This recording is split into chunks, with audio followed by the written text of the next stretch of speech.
માંગરોળ બાદ કામરેજ તાલુકામાં વરસાદ વાદળછાયા વાતાવરણ વચ્ચે વરસાદ શરૂ થયો છે અને અત્યારે ઝમાઝમ વરસાદ પણ વરસી રહ્યો છે। તો વાદળછાયું વાતાવરણ અને ત્યારબાદ વરસાદની એન્ટ્રી થઈ। કામરેજના ધોરણ, પાટડી, ઘલા સહિતના ગામોમાં વરસાદ છે। વરસાદ શરૂ થતા વાતાવરણમાં ઠંડક પ્રસરી છે। ડાંગર, શેરડી, શાકભાજી સહિતના પાકો માટે આશીર્વાદરૂપ સાબિત થશે આ વરસાદ।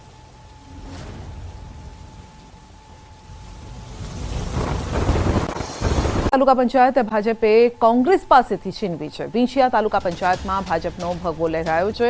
તાલુકા પંચાયતના કોંગ્રેસના પ્રમુખ, ઉપપ્રમુખ વિરુદ્ધ અવિશ્વાસની દરખાસ્ત કરાતા ચૂંટણી યોજાઈ હતી, જેમાં પ્રમુખ તરીકે નીતાબેન ઘડાદરા અને ઉપપ્રમુખ તરીકે ભૂપત રોજાસરા બિનહરીફ ચૂંટાયા છે। કોંગ્રેસ તરફથી ગીતાબેન ડેલીવાડે પ્રમુખ, ઉપપ્રમુખ માટે ફોર્મ ભર્યું હતું, પરંતુ આજે ગેરહાજર રહ્યા હતા અને કોંગ્રેસમાંથી બળવો કરી 8 સભ્યોએ ભાજપને ટેકો આપ્યો, જેમાં કોંગ્રેસના સભ્યોના ટેકાથી ભાજપે તાલુકા પંચાયત કબજે કરી છે। ગત ચૂંટણીમાં 18 બેઠક પૈકી કોંગ્રેસ 14, ભાજપે 4 બેઠક મેળવી। કેબિનેટ મંત્રી અને જસદણ વિંછિયા વિધાનસભાના ધારાસભ્ય કુંવરજી બાવળિયા બન્યા કિંગમેકર। વિંછિયા તાલુકા પંચાયત ભાજપે કબજે કરી છે। કોંગ્રેસ પાસે હતી આ તાલુકા પંચાયત, પરંતુ કોંગ્રેસના 8 સભ્યોએ બળવો કર્યો અને જેના કારણે હવે તે કોંગ્રેસના પાલામાંથી બીજેપીના પાલામાં ગઈ છે। તો પ્રમુખ, ઉપપ્રમુખ બિનહરીફ ચૂંટાયા છે। વિંછિયા તાલુકા પંચાયત કોંગ્રેસના હાથમાંથી સરકી ગઈ છે। તો ભાજપે ભગવો લહેરાયો છે। કોંગ્રેસના 8 સભ્યોના બળવાના કારણે હવે તે કોંગ્રેસ પાસેથી છીનવાઈ ગઈ છે। તો પ્રમુખ, ઉપપ્રમુખ બિનહરીફ ચૂંટાઈ ગયા છે। વધુ અપડેટ મેળવીશું સંવાદદાતા અંકિત પાસેથી। જી અંકિત, વિંછિયા તાલુકા પંચાયત કોંગ્રેસના હાથમાંથી સરકી। ચોક્કસ વાત કરવામાં આવે તો વિંછિયા તાલુકા કે જેમાં કુલ 18 સભ્યો છે ને 18 સભ્યો પૈકી 4 સભ્યો માત્ર ભાજપના છે, જ્યારે કે બાકીના 14 સભ્યો છે તે કોંગ્રેસના છે ને તેમ છતાં વિંછિયા તાલુકા પંચાયત છે તે કોંગ્રેસ પાસેથી ભાજપે આંચકી લીધી હોવાનું છે તે સામે આવ્યું છે ને વિંછિયા તાલુકા પંચાયતમાં ભાજપનો ભગવો લહેરાયો હોવાનું છે તે સામે આવ્યું છે। થોડાક સમય પૂર્વે જ કોંગ્રેસના પ્રમુખ અને ઉપપ્રમુખ વિરુદ્ધ અવિશ્વાસની દરખાસ્ત મૂકવામાં આવી હતી અને જેના કારણે આજરોજ ચૂંટણી યોજાઈ હતી, ત્યારે ભારતીય જનતા પાર્ટીના જે સભ્ય છે નીતાબેન ગઢાદરા તેઓ પ્રમુખ તરીકે ચૂંટાઈ આવ્યા છે, જ્યારે કે ઉપપ્રમુખ તરીકે ભૂપત રોજાસરા છે તે બિનહરીફ તરીકે ચૂંટાયા છે। કોંગ્રેસના 8 જેટલા સભ્યોએ ભારતીય જનતા પાર્ટીના આ બંને જે પ્રમુખ અને ઉપપ્રમુખના નામોની જેમની દાવેદારી કરી હતી તેમને બિનહરીફ છે તે સમર્થન આપ્યું છે। બિલકુલ, આપનો આભાર। જય સિયારામ પેંડાની દુકાન સીલ કરાઈ છે। પેંડામાં ફૂગ નીકળતા ગ્રાહકે ફરિયાદ કરી હતી। એએમસીએ જય સિયારામ પેંડાનું એકમ સીલ કર્યું છે। એક તો તહેવારી સિઝન, ગઈકાલે ભરપૂર મીઠાઈ ખરીદવામાં આવી છે, બહેનોએ ભાઈઓને ખવડાવી છે અને તેવામાં આપ જોઈ શકો છો કે પેંડામાંથી ફૂગ જોવા મળી છે અને જેના કારણે આ એકમને સીલ કરવામાં આવ્યું છે। તો લાંબા સમયથી કદાચ પહેલાથી આ બનાવેલા હોય તેવું જણાઈ રહ્યું છે, અથવા તો એવી વસ્તુનો ઉપયોગ કરવામાં આવ્યો હોય કે જે તરત જ બગડી જાય, તો જેના કારણે એમાં ફૂગ જોવા મળી છે અને આ કારણે જ અમદાવાદમાં જય સિયારામ પેંડાની જે દુકાન છે તેને સીલ કરવામાં આવી છે। અંકલેશ્વરમાં લાંબા સમયના વિરામ બાદ વરસાદનું આગમન થયું છે। અંકલેશ્વર જીઆઈડીસીના વિવિધ વિસ્તારોમાં વરસાદ વરસ્યો। વાલિયા ચોકડી, ભડકોદરા, કાપોદરા અને કોસંબડી સહિતના વિસ્તારોમાં વરસાદ વરસ્યો। ઉકળાટ વચ્ચે વરસાદ વરસતા વાતાવરણમાં ઠંડક પ્રસરી છે। તો વધુ અપડેટ મેળવીશું સંવાદદાતા ભાવિન પાસેથી। જી ભાવિન, અંકલેશ્વર, ભરૂચમાં પણ આજે વરસાદ છે, એટલે ગ્રામ્ય અને શહેરી વિસ્તારમાં આજે વરસાદ જોવા મળી રહ્યો છે।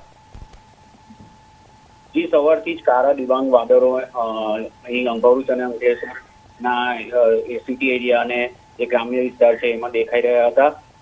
અચાનકથી ઘણો વરસાદ પડ્યો છે, પ્રજાને પણ અચાનક હાલાકી પડી હતી। વરસાદ પડવાથી ખેડૂતોને થોડો આંચકારો બી મળી આવ્યો છે અને જે પરિસ્થિતિ છે તે ઠંડક અનુભવે એવી થઈ ગઈ છે। જી આપનો આભાર। નવસારી જિલ્લાના વાતાવરણમાં પલટો જોવા મળ્યો છે। ગણદેવી, ચીખલી તાલુકામાં ભારે વરસાદ સાથે ધોધમાર વરસાદનું આગમન થયું છે। નવસારી શહેરમાં વાદળછાયા વાતાવરણ બાદ શહેરમાં બપોરના સમયે આ વરસાદ શરૂ થયો। તો કબીરપુર, કાલિયાવાડી, જુનાથણા સહિતના અનેક વિસ્તારમાં વરસાદની શરૂઆત થઈ છે. પવન સાથે વરસાદની એન્ટ્રી થઈ છે. વાતાવરણમાં ઠંડક પ્રસરી છે. હવામાન વિભાગ દ્વારા નવસારી સહિત દક્ષિણ ગુજરાતમાં છૂટાછવાયા વરસાદની આગાહી છે અને આગાહી વચ્ચે જ વરસાદનું આગમન થયું છે. તો લાંબા સમય બાદ વરસાદ વરસી રહ્યો છે. સારો એવો વરસાદ આજે જોવા મળ્યો છે. જોકે હવામાન વિભાગ અને હવામાન નિષ્ણાતો પણ કહી રહ્યા છે કે વરસાદનો નવો રાઉન્ડ હવે શરૂ થઈ રહ્યો છે. તો 23 તારીખથી ભારે વરસાદની આગાહી પણ છે અને આ વચ્ચે જ દક્ષિણ ગુજરાતમાં આજે વરસાદની રમઝટ જોવા મળી રહી છે. તો ગ્રામ્ય વિસ્તારોમાં વરસાદ છે અને એ પ્રકારે ધોધમાર વરસાદ વરસી રહ્યો છે કે વિઝિબિલિટી પણ નથી, એટલે વાહન ચાલકોએ પણ સાચવીને વાહનો ચલાવવા પડે તે પ્રકારની સ્થિતિ છે. વધુ અપડેટ મેળવીશું સંવાદદાતા ભાવિન પાસેથી. જી ભાવિન, લાંબા સમય બાદ વરસાદની એન્ટ્રી છે, આગાહી મુજબનો વરસાદ. જે ચોક્કસથી સંધ્યા, જો વરસાદને લઈને વાત કરવામાં આવે તો એક વીકના વિરામ બાદ નવસારી જિલ્લામાં ફરી ધોધમાર વરસાદની શરૂઆત થઈ છે. સવારથી જે રીતના વરસાદી વાતાવરણ સર્જાયું હતું એના કારણે બપોર બાદ, એટલે કે બપોરના સમયે જે આકરો તાપ હતો અને આકરા તાપ બાદ અત્યારે ધોધમાર વરસાદ નવસારી જિલ્લાના ખાસ કરીને ગણદેવી અને ચીખલી તાલુકામાં વરસી રહ્યો છે અને એના કારણે વાતાવરણમાં ઠંડક તો પડતી છે, પરંતુ ધોધમાર વરસાદના કારણે જે છે ખેડૂતો પણ ખુશખુશાલ થઈ ચૂક્યા છે. અને બીજી બાજુ નવસારી શહેરની વાત કરવામાં આવે તો નવસારી શહેરમાં બી ધીમી ધારે સંધ્યા વરસાદ વરસી રહ્યો છે. દુર્ઘટના ઘટી, કંઈક આવું જ થયું છે. એક સીસીટીવીમાં કેદ થયું છે. પાઉંભાજીની દુકાન પર મોબાઈલ ચોરીનો બનાવ બન્યો છે. સીસીટીવીમાં કેદ થઈ છે આ ઘટના, જેમાં તસ્કર તો કેમેરામાં જોવા મળ્યો પરંતુ તેની કળા પણ કેદ થઈ ગઈ. વાત છે મુંબઈના વસઈ પશ્ચિમના સમતાનગર વિસ્તારની, કે જ્યાં મોબાઈલ ચોરીનો બનાવ સીસીટીવીમાં કેદ થયો છે.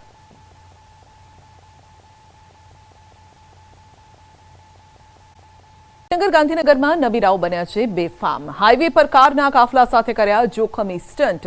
ગિફ્ટ સિટી રોડ પર જોખમી રીતે કાર રેસનો વિડીયો વાયરલ થયો છે. 8 થી 10 કાર સાથે નબીરાઓએ રેસ લગાવી, રોડ પર બેફામ ગાડી ચલાવી, રોંગ સાઈડમાં કાર સ્ટન્ટ કરીને અન્ય વાહન ચાલકોના જીવ જોખમમાં મૂક્યા. પાટનગરમાં કાયદા વ્યવસ્થા પર ઉઠ્યા છે સવાલ. શું આ નબીરાઓને પોલીસનો ડર નથી? રોંગ સાઈડમાં કાર રેસ, ટ્રાફિક પોલીસ શું કરી રહી છે? કેમ તેમની નજરે ન આવી આ પ્રકારની રેસ? કારણ કે ખુલ્લા રોડ પર એક સાથે ગાડીઓનો કાફલો નીકળ્યો છે. જાણે કે કોઈ ફિલ્મનું દ્રશ્ય હોય તે પ્રકારના દ્રશ્યો જોવા મળી રહ્યા છે. વધુ અપડેટ મેળવીશું સંવાદદાતા ઋત્વિજ પાસેથી. જી ઋત્વિજ, આ નબીરાઓને પોલીસનો ડર નથી. સવાલ એ છે કે પોલીસ શું કરી રહી છે? જી સંજય, સૌથી પ્રથમ વાત તો એ છે કે જ્યારે આ પ્રકારના સ્ટન્ટ થઈ રહ્યા છે, એક બે ગાડી નથી, આપ જોઈ શકો છો અનેક ગાડીઓ છે અને બેફામ રીતે જાણે કે રોડ પોતે ખરીદી લીધો હોય, પોતાની માલિકીનો હોય તે પ્રકારે અહીં બેફામ રીતે રેસ લગાવી રહ્યા હોય તે પ્રકારના દ્રશ્યો છે તે જોવા મળી રહ્યા છે. ખૂબ જ ગંભીર બાબત કહી શકાય. અકસ્માત સર્જાયો હોત અને કોઈ નિર્દોષ વ્યક્તિએ જીવ ગુમાવવાનો વખત આવ્યો હોત તો જવાબદાર કોણ, તે પણ એક સૌથી મોટો સવાલ ઉભો થઈ રહ્યો છે. ગિફ્ટ સિટીના દ્રશ્યો છે કે જ્યાં આ પ્રકારે જે પ્રકારે બેફામ રીતે ડ્રાઇવિંગ કરવામાં આવી રહ્યું છે, ઉપરાંત તેનો વિડીયો પણ બનાવવામાં આવી રહ્યો છે અને સોશિયલ મીડિયાની અંદર વાયરલ કરવામાં આવી રહ્યો છે. એટલે સ્પષ્ટપણે અંદાજ લગાવી શકાય છે કે આ જે નબીરાઓ છે તેને જાણે પોલીસનો કોઈ ડર જ ન હોય, કાયદાનો કોઈ ડર જ ન હોય તે પ્રકારનું વર્તન તેઓ કરી રહ્યા છે. પોલીસ દ્વારા હવે કયા પ્રકારની કડક કાર્યવાહી? ગોડાઉનમાંથી 8,000 લીટર તેલ ગાયબ થયું છે અને આ મામલો સામે આવ્યો છે. આ મામલે રાજ્ય કક્ષાના મંત્રી ભીખુસિંહ પરમારનું નિવેદન સામે આવ્યું. તેમણે કહ્યું છે કે રાજ્ય સરકાર આ મુદ્દે ખૂબ જ ગંભીર છે. સરકાર નિષ્પક્ષ તપાસ કરશે. તો વ્યાજબી ભાવની દુકાન બનશે જન પોષણ કેન્દ્ર. વ્યાજબી ભાવની દુકાનો જન પોષણ કેન્દ્રનો પાયલટ પ્રોજેક્ટ થયો છે શરૂ અને ભારત સરકારના ખાદ્ય અને પુરવઠા વિભાગે શરૂ કર્યો છે અમલ. પાયલટ પ્રોજેક્ટમાં અમદાવાદની 15 દુકાનોનો સમાવેશ થયો છે. હવે વ્યાજબી ભાવની દુકાનો પર જીવન જરૂરિયાતની વસ્તુઓ સસ્તા દરે મળશે. અમૂલની ઓર્ગેનિક પ્રોડક્ટ પણ મેળવી શકાશે. કેન્દ્ર સરકારની જનપોષણ કેન્દ્ર યોજનાને ગુજરાતમાં વધુ વિકસાવવામાં આવશે અને કાર્યક્રમમાં કેન્દ્રીય મંત્રી પ્રહલાદ જોશી વર્ચ્યુઅલી જોડાયા અને નાગરિક પુરવઠા મંત્રી કુંવરજી બાવળિયા પણ હાજર રહ્યા. રાજ્ય કક્ષાના મંત્રી ભીખુસિંહ પરમારનું નિવેદન છે કે સરકારે દુકાનદારોની ચિંતા કરી છે. NFSA હેઠળ 3 કરોડ લોકો નોંધાયા છે. પહેલા 15,000 આવક મર્યાદા હતી અને હવે 20,000 આવક મર્યાદા કરી છે. કે અહીંથી એક તો ક્વોલિટી યુક્ત વસ્તુ મળશે અને વ્યાજબી ભાવે મળશે. છેતરાવાનો કોઈ પ્રશ્ન નહીં, ભેળસેળ યુક્ત નહીં હોય અને એ રીતે દુકાનદારને એને જે સરકાર જે અનાજને જે આપે છે, ચોખા ઘઉંને આપે છે, એના સિવાયનું આ વેચીને થોડોક વધુ નફો પહેલાદભાઈની જે ચિંતા છે એ ચિંતાને દૂર કરવા માટે ભારત સરકારે અને રાજ્ય સરકારે આ વિચાર્યું છે. એટલે મને લાગે છે કે આમાં ઘણો બધો ફાયદો થવાનો છે. સસ્તા અનાજનો જથ્થો ન પહોંચવા મામલે રાજ્ય સરકારે તપાસના આદેશ આપ્યા છે. તહેવારોની સિઝનમાં સસ્તા અનાજનો જથ્થો પહોંચી રહ્યો ન હતો. આ મામલે રાજ્ય કક્ષાના મંત્રી ભીખુસિંહ પરમારે કહ્યું છે કે જો કોઈ ભૂલ અથવા તો ખામી સામે આવશે તો જવાબદારો સામે કાર્યવાહી કરવામાં આવશે.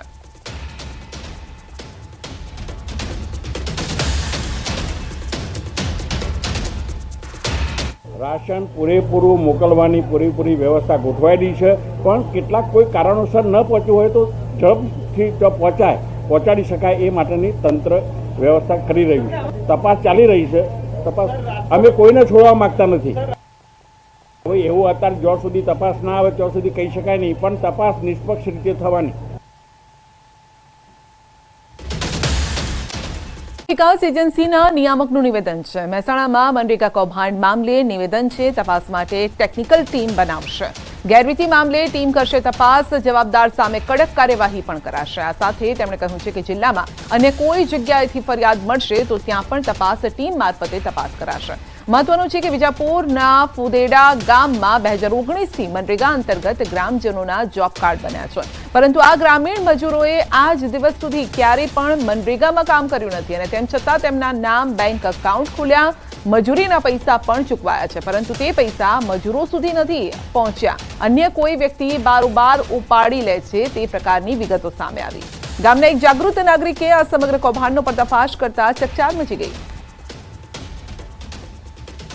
વિજાપુર તાલુકાના ફુદેડા ગામમાં નરેગા યોજનામાં જે ગેરરીતિ થઈ છે એની ફરિયાદ અરજી અમને મળી છે. આ ફરિયાદ અરજી અને અમે જિલ્લા કક્ષાએથી એક તટસ્થ તાંત્રિક કર્મચારીઓની ટીમનું ગઠન કરી અને ટીમ મારફતે અમે એની તપાસ કરાવીશું અને તપાસ ટીમના અહેવાલના આધારે અમે જે જવાબદારો હશે એની સામે જરૂરી શિક્ષાત્મક કાર્યવાહી હાથ ધરીશું. સમસાબાદ ગામમાં મનરેગા યોજનાના કૌભાંડ મામલે ગુનો દાખલ કરાયો છે. વર્ણામાં પોલીસ સ્ટેશનમાં ગુનો દાખલ કરાયો છે, તો બીજી તરફ જિલ્લા ગ્રામ વિકાસ એજન્સી દ્વારા કાર્યવાહી પણ શરૂ કરાઈ છે. ગ્રામ રોજગાર સેવક તલાટીની બદલી કરવામાં આવી છે. આ ઉપરાંત સરપંચ અને તલાટીને નોટિસ ફટકારવામાં આવી છે. આખા ગામના શ્રમિકોની માહિતી મેળવી ખોટું થયું હશે તો કાર્યવાહી કરવામાં આવશે. મહત્વનું છે કે સમસાબાદ ગામમાં મનરેગા યોજનામાં કૌભાંડનો આક્ષેપ થયો છે. મૃતક મહિલાના નામની હાજરી પૂરી નાણાંની ઉચાપત કરવામાં આવી હતી. જોકે ફરિયાદ થયાને 24 કલાક થયા બાદ પણ પોલીસ આરોપીને પકડવામાં નિષ્ફળ રહી છે. અરજદારશ્રીનું કહેવું એવું છે લાલજીભાઈનું કે આ પૈસા મારા માતૃશ્રીના મૃત્યુ પામ્યા પછી કામ ઉપર એમને બતાવવામાં આવ્યા છે અને એ પૈસા ખાતામાં જમા થયા, પણ એ ખાતા અમોએ ઉપાડ્યા નથી. આવી એમણે એક ધોરણસરની ફરિયાદ કરી. એના આધારે અમોએ ફરિયાદના આધારે તપાસ કરાવી અને માનનીય ડીડીઓ સાહેબની સૂચનાથી એસપી સાહેબનો એક પ્રાથમિક અહેવાલ મેળવવાનું અમે નક્કી કર્યું. એસપી સાહેબના અહેવાલના આધારે અમે ગ્રામ રોજગાર સેવક અને ટેકનિકલ આસિસ્ટન્ટ જે આમાં સીધા ઇન્વોલ્વ હતા એ બેની તાત્કાલિક બદલી કરી અને એ બંને સામે ખાતાકીય તપાસની પણ પ્રક્રિયા શરૂ કરી. આ મનરેગા યોજના ની ચીટ કરેલ હોય જેથી એ બાબતે ટીડીઓ વડોદરા નાઓએ માધુરીબેન પટેલ નાઓએ અત્રેના પોલીસ સ્ટેશનમાં ફરિયાદ આપેલ છે અને હાલમાં આ ફરિયાદ અનુસંધાને કોણ આરોપી છે એની તપાસ તજવીજ. સામાન્યથી મધ્યમ વરસાદની આગાહી કરી છે. આવતીકાલે નવસારી, વલસાડ તેમજ દમણ દાદરા નગર હવેલીમાં ભારે વરસાદની આગાહી છે. રાજ્યમાં ગરમીને લઈને હવામાન વિભાગે કહ્યું છે કે ઉત્તર પશ્ચિમમાં પવન ફૂંકાતા મહત્તમ તાપમાન વધી રહ્યું છે. સામાન્ય કરતાં 2 થી 3 ડિગ્રી તાપમાન વધુ નોંધાઈ રહ્યું છે.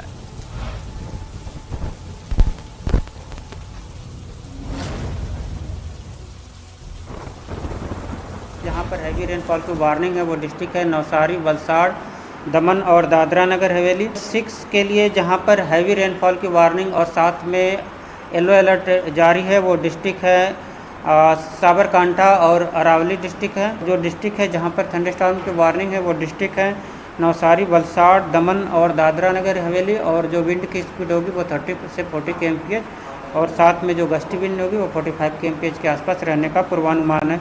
आज के लिए अहमदाबाद और गांधीनगर के लिए लाइट टू मॉडरेट रेन का पूर्वानुमान है। अहमदाबाद में भी डिस्कम्फर्ट कंडीशन अभी बनी हुई है, जिसके कारण कल जो टेम्परेचर 36 डिग्री सेल्सियस के आसपास मैक्सिमम टेम्परेचर रियलाइज हुआ है और ये आज भी इस टाइप की सिचुएशन बनी रहेगी।